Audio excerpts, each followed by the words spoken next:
সুমাস কিচেনে সবাইকে স্বাগতম। ঘরে থাকা উপকরণ দিয়ে খুব সহজে কী করে নরম তুলতুলে প্যানকেক তৈরি করা যায় সেই রেসিপিটাই আমি আজকে আপনাদের সাথে শেয়ার করব। আমার চ্যানেলে এরকম আরও অনেক রেসিপি রয়েছে। আমার চ্যানেলের রেসিপিগুলো ভালো লাগলে আমার চ্যানেলটিকে প্লিজ লাইক, শেয়ার এবং সাবস্ক্রাইব করবেন।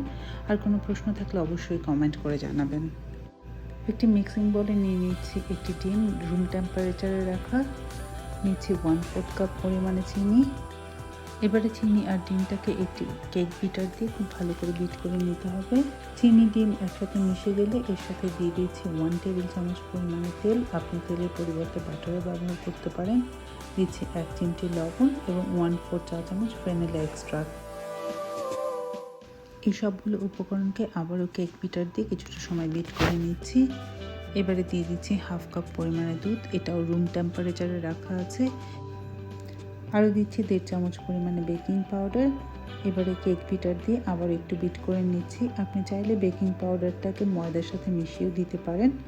সবশেষে দিয়ে দিচ্ছি 1 কাপ পরিমাণে ময়দা, দিয়ে কেক বিটার দিয়ে আবারও কিছুটা সময় বিট করে নিচ্ছি। সবগুলো উপকরণ খুব ভালোভাবে মিশিয়ে স্মুথ একটা ব্যাটার তৈরি হয়ে গেছে। আশা করছি ব্যাটারটা দেখে বুঝতে পারছেন এটার ঘনত্বটা কেমন হবে। এবারে একটি ফ্রাই প্যানের মধ্যে কিছুটা বাটার ব্রাশ করে নিচ্ছি। আমার চুলার আঁচটা রয়েছে মিডিয়ামে। পরিমাণ মতো কিছুটা করে ব্যাটার দিয়ে দিচ্ছি ফ্রাই প্যানের মধ্যে। প্রায় 1.5 মিনিটের মতো রান্না হবার পরে উপর থেকে কিছুটা বাবুল দেখা যাচ্ছে।